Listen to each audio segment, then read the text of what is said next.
कोई तो है जो ना होकर भी है, कोई तो है जो डूबने का किनारा है, कोई तो है जो मुश्किल वक्त में मनुष्य का सहारा है। वो अदृश्य शक्ति, वो अटूट विश्वास, वो ईश्वर के प्रति समर्पण का भाव। आइए करते हैं एक यात्रा विश्वास की।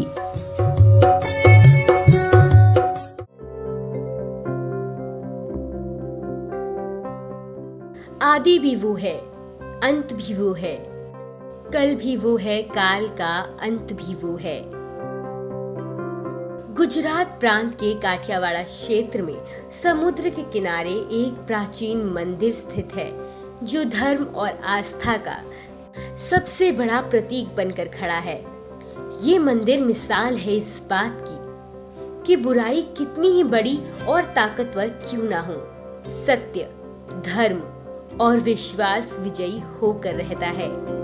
देश के प्राचीनतम तीर्थ स्थानों में से एक इस मंदिर का नाम है विश्व प्रसिद्ध सोमनाथ महादेव मंदिर। सोमनाथ मंदिर 12 ज्योतिर्लिंगों में से एक है और शिव महापुराण कथा के अनुसार सोमनाथ ज्योतिर्लिंग को सबसे पहला ज्योतिर्लिंग माना गया है। एक पौराणिक कथा के अनुसार दक्ष प्रजापति की 27 कन्याएं थीं। उन सभी का विवाह चंद्रदेव के साथ हुआ था, किंतु चंद्रमा का समस्त अनुराग व प्रेम उनमें से केवल रोहिणी के प्रति ही रहता था। इसी वजह से दक्ष प्रजापति की अन्य कन्याएं अप्रसन्न रहती थी। उन्होंने अपनी व्यथा कथा अपने पिता को बताई। दक्ष प्रजापति ने इसके लिए चंद्रदेव को कई बार समझाया, लेकिन रोहिणी के प्रेम में वो इस कदर थे कि उन पर इसका कोई प्रभाव ना पड़ा। अंततः दक्ष ने क्रोध में आकर उन्हें श्रेयग्रस्त होने का श्राप दे दिया और इस श्राप के कारण तत्काल ही चंद्रदेव श्रेयग्रस्त हो गए और ऐसा होते ही चारों ओर पृथ्वी पर त्राही त्राही मच गई। चंद्रमा भी बहुत दुखी व चिंतित हो गए थे। उनकी प्रार्थना सुनकर इंद्रदेव, वशिष्ठ आदि ऋषिगण उनके उद्धार के लिए पितामह ब्रह्मा जी के पास गए। सारी बातें सुनकर ब्रह्मा जी ने कहा, चंद्रमा, अपनी श्राप विमोचन के लिए अन्य देवों के साथ पवित्र प्रभास क्षेत्र में जाकर मृत्युंजय भगवान शिव की आराधना करें। उनकी कृपा से अवश्य ही ये श्राप नष्ट हो जाएगा और ये रोग मुक्त हो जाएंगे। उनके कथन अनुसार चंद्रदेव ने मृत्युंजय भगवान की आराधना का सारा कार्य पूरा किया। उन्होंने घोर तपस्या करते हुए 10 करोड़ बार महामृत्युंजय मंत्र का जाप किया। इससे प्रसन्न होकर उन्हें मृत्युंजय भगवान शिव ने अमृतत्व का वर दिया। उन्होंने कहा, चंद्रदेव, तुम शोक ना करो, मेरे वर से तुम्हारा शाप मोचन होगा, साथ ही प्रजापति दक्ष के वचनों की रक्षा भी हो जाएगी। तभी से प्रभास क्षेत्र में सोमनाथ ज्योतिर्लिंग की स्थापना हुई और इसे 12 ज्योतिर्लिंगों में से सबसे पहला ज्योतिर्लिंग माना गया। प्राचीन मान्यताओं के अनुसार सोमनाथ मंदिर की नींव सतयुग में सोमराज ने सोने से रखी थी। त्रेता युग में रावण ने रजत का मंदिर बनवाया था। वहीं द्वापर युग में श्री कृष्ण ने चंदन काष्ठ से इस मंदिर का नव निर्माण किया था। भारतीय उपमहाद्वीप के पश्चिमी में अरब सागर के तट पर स्थित आदि ज्योतिर्लिंग श्री सोमनाथ महादेव मंदिर की छठा ही निराली है और पर्यटकों के लिए ये मंदिर कैलाश महामेरु प्रसाद के रूप में प्राचीन नागर शैली में बना वास्तुकला का नायाब नमूना है। इस मंदिर की ऊंचाई जमीन से लेकर शिखर तक 155 फीट है और शिखर पर रखे 1400 कलशों का भार 10 टन है। मंदिर में कुल 72 स्तंभ है। साथ ही इस मंदिर की 27 फुट ऊंची लहराती ध्वजा दर्शनार्थियों को अपनी ओर आकर्षित करती है।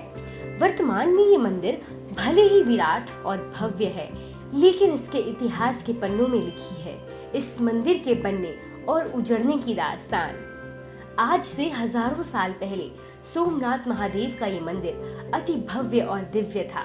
इस मंदिर में 56 स्तंभों पर स्वर्ण, हीरे और रत्न जड़े थे। यहाँ गंगा जी से कांवड़ द्वारा जल लाकर हर पहर महादेव का अभिषेक किया जाता था। श्री सोमनाथ की भव्यता की एक वजह ये भी थी कि उस वक्त यहाँ का बंदरगाह विश्व व्यापार का मुख्य केंद्र था। 11वीं शताब्दी से लेकर 1950 तक इस मंदिर के टूटने और बनने का सिलसिला चलता रहा। सन 126 महमूद गजनवी ने इस मंदिर पर आक्रमण करके मंदिर के अवशेषों को लूट लिया और बाद में उसे नष्ट कर दिया। इसके बाद अलाउद्दीन खिलजी, महमूद बेगड़ा और औरंगजेब ने भी मंदिर को नष्ट किया। तो वहीं राजा भीमदेव, सिद्धराज, कुमारपाल ने मंदिर का पुनः निर्माण करवाया।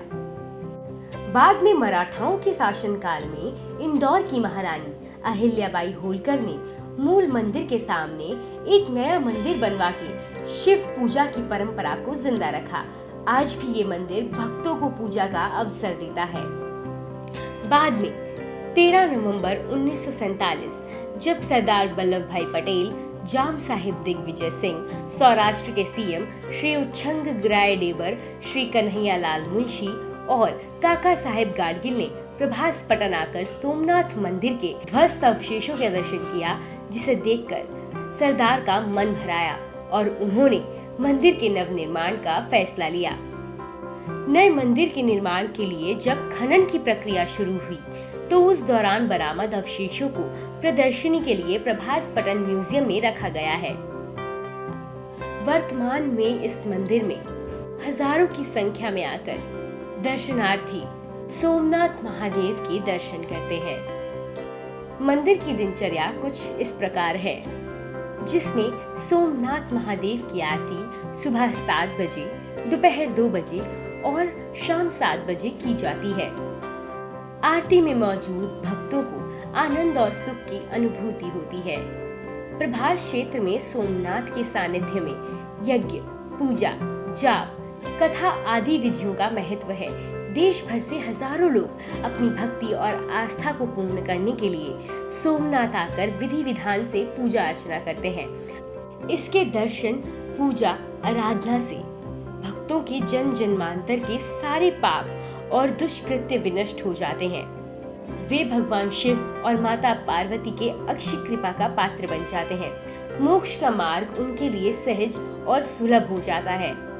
उनके लौकिक प्रलौकिक सारे कृत्य स्वयमेव सफल हो जाते हैं। अपने अंदर इतिहास की कई घटनाओं को समेट कर बैठा हुआ ये दिव्य सोमनाथ महादेव मंदिर प्रमुख तीर्थ स्थल द्वारिका के करीब है।